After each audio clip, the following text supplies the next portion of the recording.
Hello ulit guys, good morning ulit, welcome to my channel and it's me again, ang inyong chismosong ka-Alda Vlogger. So gusto ko munang magpasalamat sa inyong lahat na walang sawang tumatangkilik, nanonood, sumusupport at sumusubaybay ng aking mga content araw-araw dito sa aking channel. So kung hindi pa kayo nagsusubscribe mag-subscribe na kayo at i-click ang notification bell below.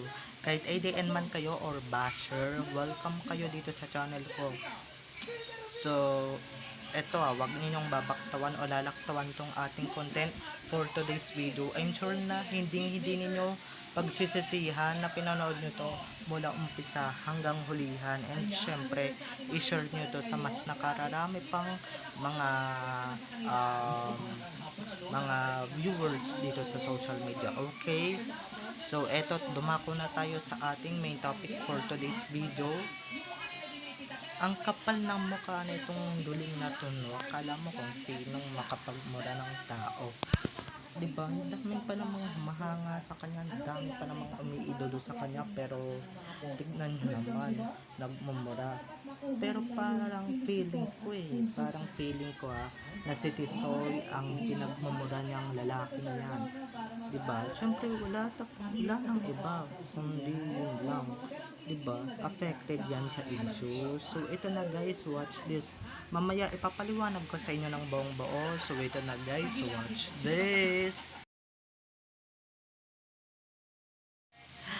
At kung nakita nyo na ngayong recap, so once again, si TTO sa may-ari ng mga photos and videos na nilalabas ko ngayong araw. Hindi lang ngayong araw, kundi araw-araw. Thank you so much sa ating mga sources and sa aking mga source na walang sawang nagbibigay sa akin ng updates. And syempre, walang sawang nagbibigay. Syempre, kung hindi dahil sa kanila, wala ako dito, no? Kaya, eto na, dumako na tayo sa ating main topic for today's video. Baka sabihin ng iba, marami na naman akong sinasabi. So, eto na. Speaking of Duling, tungkol kay Duling itong topic na ito. At talagang may kinalalaman sa Aldab or sa issue ngayon na kinakasanungkutan ni Alden Richards. Eto narinig ko to. Actually may video to eh. Etong Duling na ito, no, kumanta sa isang province na provincial tour para saan sa camping na tayo. Tapos may sinabi siyang letter P na mura na napakalutong at sinabing may kapiling ka ng iba. So read my lips yun yung sinabi niya at ayun yung talagang exactly narinig ko at parang patungkol yun kay Tisoy at parang si Tisoy talaga pinapatungkulan itong lalaking to.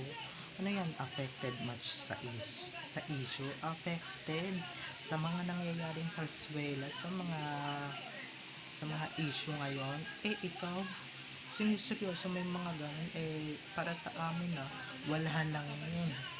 Pero ang bait-bait ng tao ni Tisoy, may hinumura mo or na sinasabihan mo ng ganon, diba? Para saan? Actually parang nagsiselos ka, no? Hindi mo matanggap na nabalot na ng salswela yung dati mong kinakasamang babae na napaka-sakang naman. Actually, iyo na yan si Sakang hindi kailanman papatulan ni Alden yung babae yan. Dahil ayaw niya ng leftover at ayaw niya ng netokada, hello. Tas wala pang kalaman-laman yung dibdib, diba? Ganun lang yun mga ka-ADN. And diba, sa'yo yan, isaksak mo pa sa baga mo or sa ngalang-ngalam mo yung sakang na yan diba? Pero wag mo lang talagang mamumura yung idol namin na si Alden Richards or si Maine. Wag mong mamumura. Talagang makakatikim ka ng pangbabatikos and syempre panlalait mula sa aming mga fans. Okay, medyo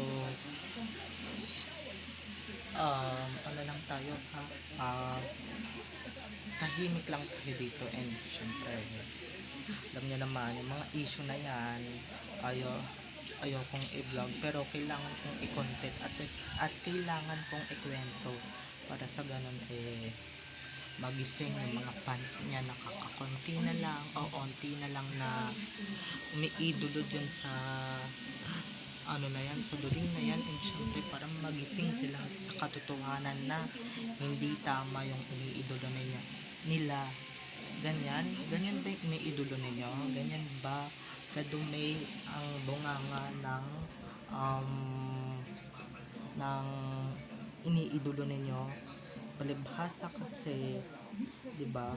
Hindi ko alam edukado naman tong lalaking ito, at syempre naging idol ko din siya dati before Aldab, di ba?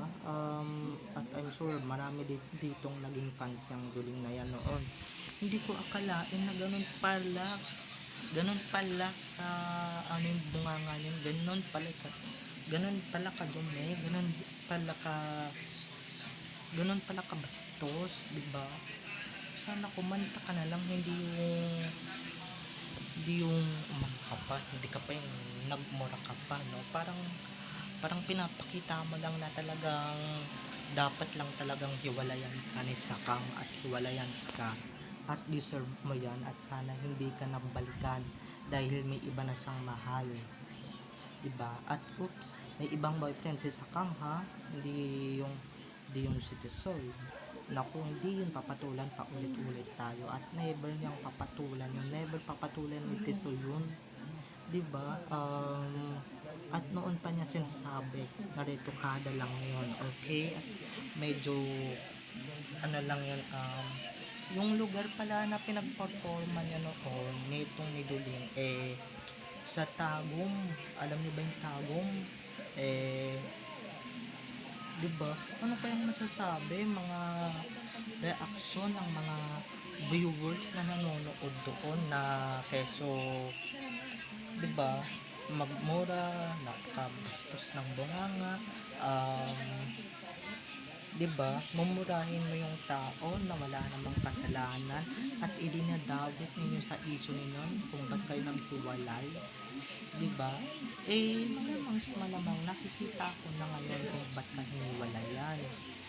Deserve mo yan, at deserve mong hindi balikan ng taong mahal mo, diba? Ngangawa ka na lang talaga dito sa issue natin, sa issue na to, or ngangawa ka na lang talaga na hindi niya siguro matanggap, kaya siya nagmumura na iniwan na siya ng babaeng pinakamamahal niya. Nako, madami tayong ebidensya at resibo na dapat talagang ilabas, diba?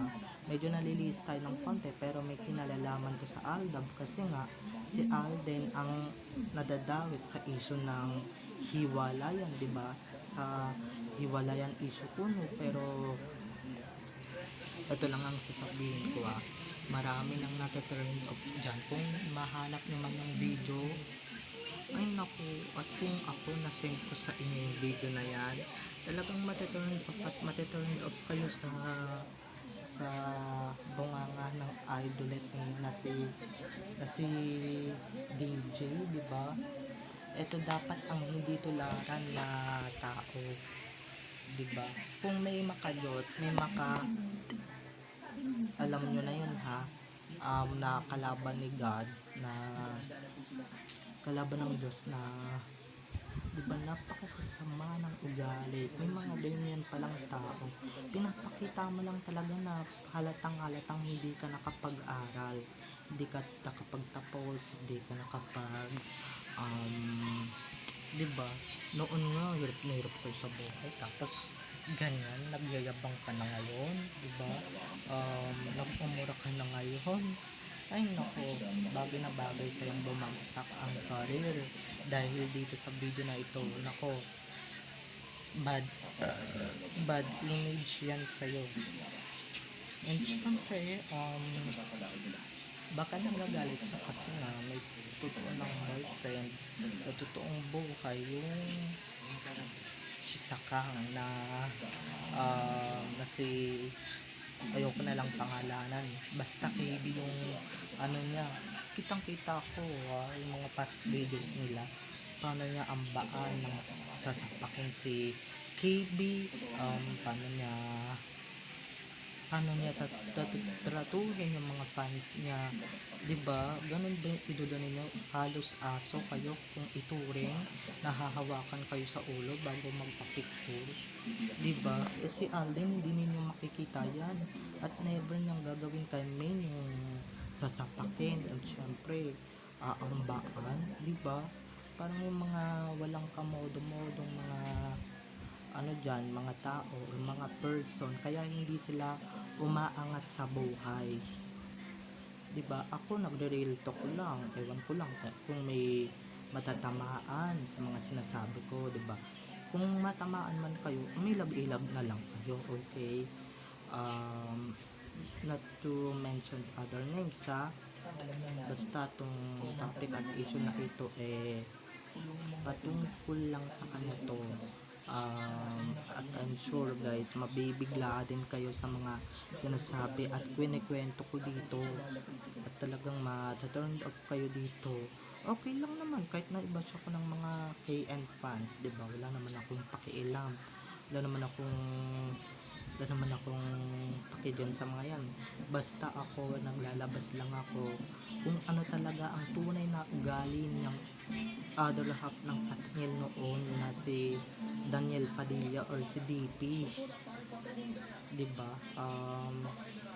'Di ba pag artista ka dapat good role model ka, pero dapat hindi ka nagmumura, hindi ka gumagawa ng mga kung ano-anong makakasama sa image mo. Pero eto ginawa na niya, kaya handa siyang malaos, 'di ba? Handa siyang mawala ng career dahil dito sa iisang issue na ito na talagang ikababagsak niya. Yan siguro yung hindi nagustuhan ni Sakang sa kanya, no? Yung palamura, yung aambaan siya, 'di ba? Kitang-kita na ngayon kung anong tunay mong pag-uugali. So, sana yung movie na gagawin mo mag last full show, 'di ba? Para deserve mo. So, bye-bye na mga ka-ADN. Have a nice day. Keep safe and God bless. So, don't forget to subscribe to my YouTube channel for more videos and uploads patungkol kina Main at Alden, and syempre patungkol sa mga issue na lumalaganap ngayon at syempre sa iba pang artista. Bye-bye. I love you all. Don't forget to click the notification bell below. Bye-bye.